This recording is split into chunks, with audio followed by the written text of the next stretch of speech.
नमस्कार, मैं Uday Shankar, news bioscope में आप सबों का स्वागत है। बात करेंगे झारखंड की सियासत में दिन भर चर्चा चंपई सोरेन को लेकर चलती रही। चंपई सोरेन दिल्ली में है और चर्चा इस बात को लेकर चल रही है कि उन्होंने जो चिट्ठी लिखी है, उन्होंने जो सोशल मीडिया पर अपना दर्द बयां किया है, उसमें 3 विकल्प उन्होंने लिखे थे। पहला विकल्प तो उन्होंने ये लिखा था कि जब उनका अपमान हुआ, उनके साथ ऐसी परिस्थितियां आई, तो या तो उनके पास विकल्प था कि वो संन्यास ले लेते, तो संन्यास लेने वाले विकल्प को चलिए खत्म कर दिया जाए। इसके बाद उन्होंने 2 विकल्प छोड़े थे कि या तो वो किसी दल के साथ चलें या अपनी एक अलग राह बनाएं। तो अब बड़ा सवाल ये उठता है कि चंपई सोरेन क्या बीजेपी में जाएंगे या अपनी एक अलग पार्टी बनाएंगे। ये सवाल इसलिए खड़ा हो रहा है क्योंकि आज सावन का अंतिम दिन है और कोई भी शुभ काम माना जाता है कि सावन में कर लिया जाए, नहीं तो भदवा लग जाता है।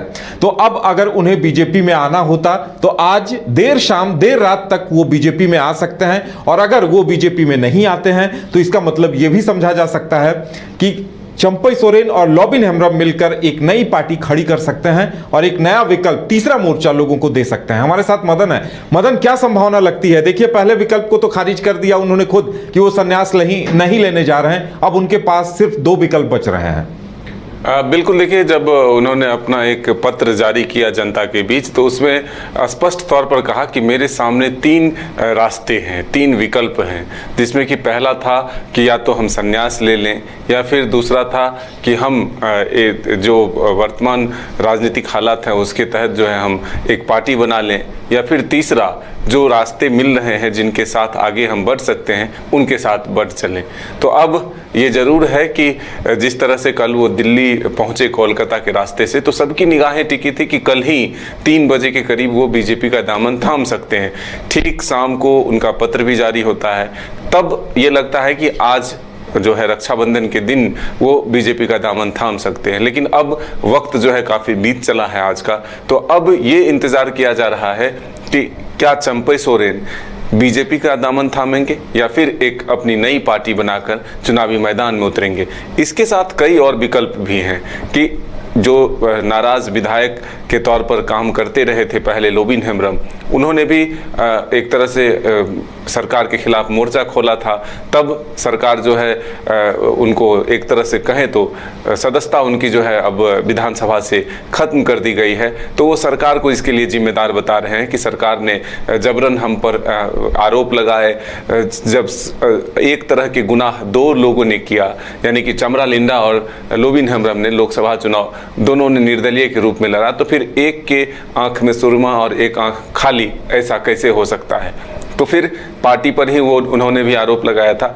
अब उनकी सदस्यता भी विधानसभा से खत्म हो गई है, तो वो भी बीजेपी का दामन थाम सकते हैं या फिर दोनों मिलकर एक नई पार्टी बना सकते हैं। ये इसलिए भी संभावना जताई जा रही है कि चंपई सोरेन के रांची से रवाना होने से पहले, यानी कि जब ये चीज़ें सामने आई थी और जमशेदपुर से जब चंपई सोरेन रांची लौटे एक दिन के लिए, तो उसी दिन लॉबिन हेम्ब्रम ने उनसे मुलाकात की थी और उसके बाद ये चीज़ें सामने आई थी कि बस एक औपचारिक मुलाकात थी, जड़ी बूटी के बारे में बातचीत हुई और सीधे वो चले गए, राजनीतिक बातचीत नहीं हुई।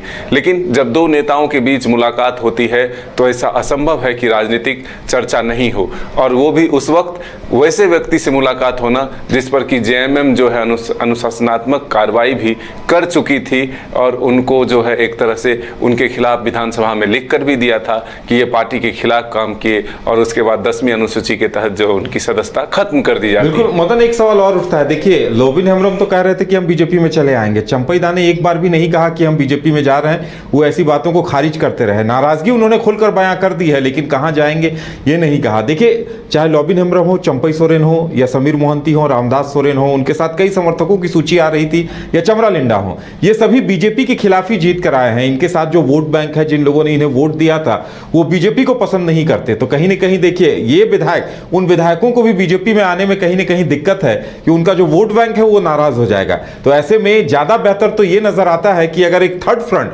चंपई सोरेन और लॉबिन हेम्ब्रम बना लेते हैं, तो एक संथाल में, एक कोल्हान में, तो ये लोग अच्छे खासे उम्मीदवार उतार सकते हैं। तो मुझे अब ज्यादा संभावना इस बात की नजर आ रही है। बिल्कुल, देखिए ये जरूर है कि एक लोगों की भावना को समझने की भी कोशिश हो रही है, क्योंकि इतना देर नहीं होता। अगर बीजेपी का ही दामन थामना होता तो बीजेपी भी पलक पामरे बिछा करके उनका स्वागत कर लेती। लेकिन बीजेपी भी जान रही है कि एक तरफ जब हेमंत सोरेन को जेल से बाहर जेल भेजा गया, फिर जेल से जब वो बाहर आए ईडी की कार्रवाई के दौरान, तब क्या सिंपैथी का फर्क पड़ा। लोकसभा चुनाव में ये जरूर था कि एक तरह से हेमंत सोरेन को इसका फायदा मिला कि वो जेल में थे और लोगों ने एक तरह से आदिवासी समाज के लोगों ने उनके प्रति जो है वोट किया, उनके पार्टी के साथ खड़ा रहा।